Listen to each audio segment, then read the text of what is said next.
നിങ്ങളുടെ favourite shows ഇനി ഒരിക്കലും മിസ്സാവില്ല. ഇപ്പോൾ C5 കാണും നിങ്ങളുടെ ഫേവറേറ്റ് ഷോസ് തികച്ചും സൗജന്യമായി. പാർവതി എവിടെ? മാഡം ഇവിടെ ഇല്ല സർ. എവിടെ പോയി? നമ്മുടെ CA അരവിന്ദ് സാറിന് ഹാർട്ട് അറ്റാക്ക് ആണെന്ന് അറിഞ്ഞിട്ട് മാഡം ആശുപത്രിയിലേക്ക് പോയിരിക്കുക. അരവിന്ദിന് അറ്റാക്കോ? അതെ സർ. എന്നെ ആരും അറിയിച്ചില്ലല്ലോ. എന്നോട് പറയാതെ പാർവതി ഹോസ്പിറ്റലിലേക്ക് പോയോ? ഞാൻ നോക്കട്ടെ. ഇക്ബാലെ. ആ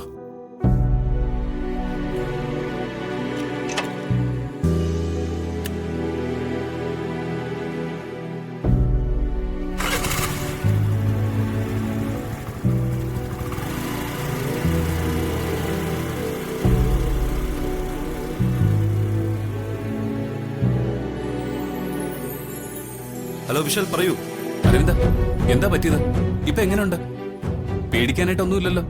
മനസ്സിലായില്ല. വിശാൽ എന്താ പറയുന്നത്? പേടിക്കാനോ?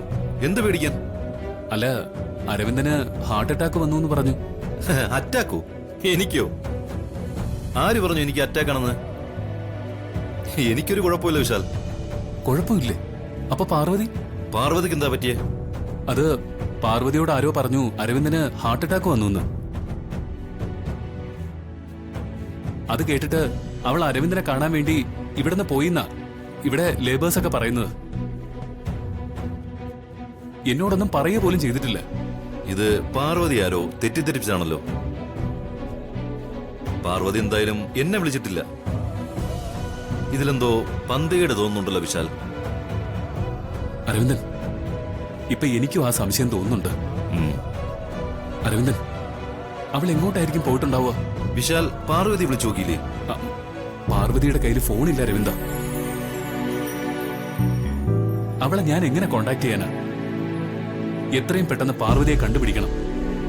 ഇതെന്തോ ചതി തന്നെയാ. വിശാൽ ഇപ്പൊ എവിടെയുള്ളത്? ഞാൻ നമ്മുടെ ഫാക്ടറിയുടെ മുന്നിലുണ്ട്.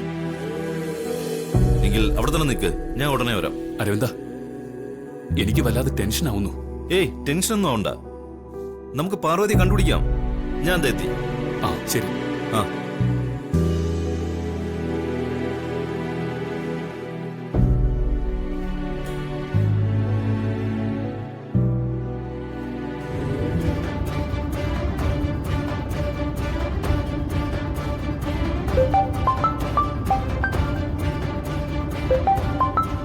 പാർവതിയെ പൊക്കാൻ വേണ്ടി ഏർപ്പാടാക്കിയ ഗുണ്ടയാ. ഹലോ മേഡം, ആളെ ഞങ്ങൾ പൊക്കി. ഇപ്പോ കക്ഷി ഞങ്ങളുടെ ഗോഡൌണിലുണ്ട്. ഇനി ഞങ്ങൾ എന്താ വേണ്ടേ? അവളെ അവിടെ നിങ്ങളുടെ സേഫ് കസ്റ്റഡി തന്നെ വെച്ചോളൂ. ഒരിക്കലും അവൾ അവിടെ നിന്ന് രക്ഷപ്പെടരുത്. എന്താ വേണ്ടതെന്ന് ഞാൻ പിന്നീട് നിങ്ങളെ വിളിച്ചറിയിക്കാം. Okay madam. ഓക്കെ.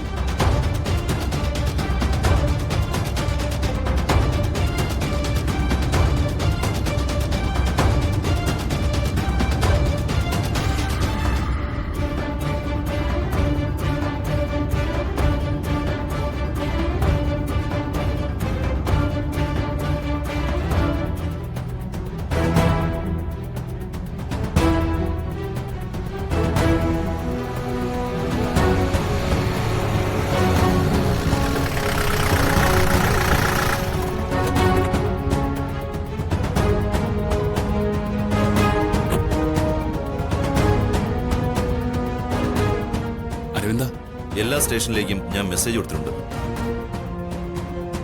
പോലീസ് അന്വേഷണം തുടങ്ങിക്കഴിഞ്ഞു. ഏതായാലും പാർവതി ഒരു ട്രാപ്പിൽ പെട്ടിരിക്കുകയാണെന്ന് വ്യക്തമാണ്. എത്രയും പെട്ടെന്ന് തന്നെ നമുക്ക് പാർവതിയെ കണ്ടെത്താം. ഈ പരിസരത്തൊക്കെ ഞങ്ങൾ അന്വേഷിച്ചു. പാർവതി എങ്ങോട്ട് പോയെന്ന് ഒരു വിവരവും കിട്ടിയിട്ടില്ല. ടെൻഷനുണ്ട. പാർവതി പോകാൻ സാധ്യതയുള്ള പരമാവധി സ്ഥലങ്ങളിലൊക്കെ വിശാൽ അന്വേഷിക്കുക. ഞാനും എന്റേതായ രീതിയിൽ ഈ ഭാഗങ്ങൾക്ക് അന്വേഷിക്കാം. നിങ്ങൾ ഊർജിതമായിട്ടൊന്ന് തിരയും. ശരി സർ. പാർവതി കണ്ടിട്ടു. ശരി സർ. ശരിയെന്നാ.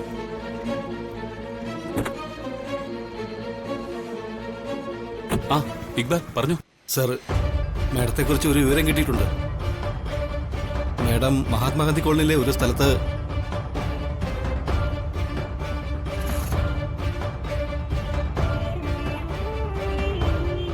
എത്രയും പെട്ടെന്ന് സ്ഥലത്തെത്തണം. ഇക്ബാലെ ഒരു കാര്യം ചെയ്യും, അവിടെ തന്നെ നിൽക്കാം. ഞാനേ ഉടനെ വരാം. Okay sir.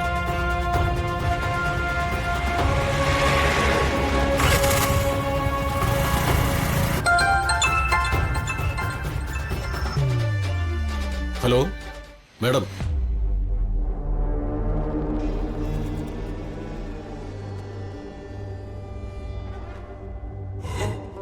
ശരി മേഡം.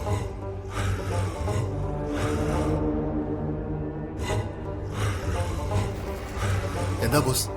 മേഡത്തിന്റെ കാര്യം കഴിഞ്ഞു. അതുകൊണ്ട് അവളെ വിട്ടയക്കാനാ പറയുന്നത്. വിട്ടയക്കണമെങ്കിൽ അവള് കണ്ണു തുറക്കണ്ടേ? ഇപ്പോഴും ബോധമില്ലാതെ കിടക്കയില്ലേ? ബോധം തെളിഞ്ഞാലും ഇവളെ വെറുതെ വിട്ടാൽ അത് ആപത്താണ്. പിന്നെ എന്ത് ചെയ്യണമെന്നാണ് ബോസ് പറയുന്നത്? കണ്ണു തുറക്കുമ്പോ അവളെ എന്തിനാണ് തട്ടിക്കൊണ്ടുവന്നതെന്ന് അവളെ ചോദിക്കും. അപ്പോ മറുപടി വേണ്ടേ? അതുകൊണ്ട് നമുക്കൊരു കാര്യം ചെയ്യാം. അവളുടെ കഴുത്തിൽ കിടക്കുന്ന ആ താലി ചെയിൻ പൊട്ടിച്ചെടുക്കാം. ആ, അത് കൊള്ളാം. അതിനുവേണ്ടിയാണ് നമ്മളവളെ തട്ടിക്കൊണ്ടുവന്നതെന്ന് പറയാലോ. ആ, അത് നല്ല ഐഡിയ. വാ.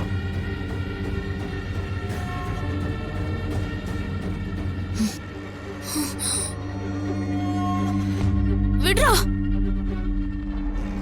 വിടാൻ.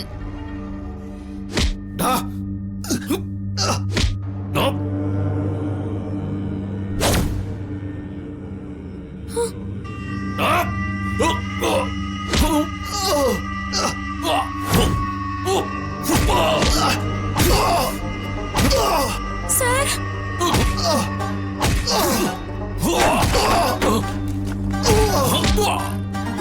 വിശാൽ സർ,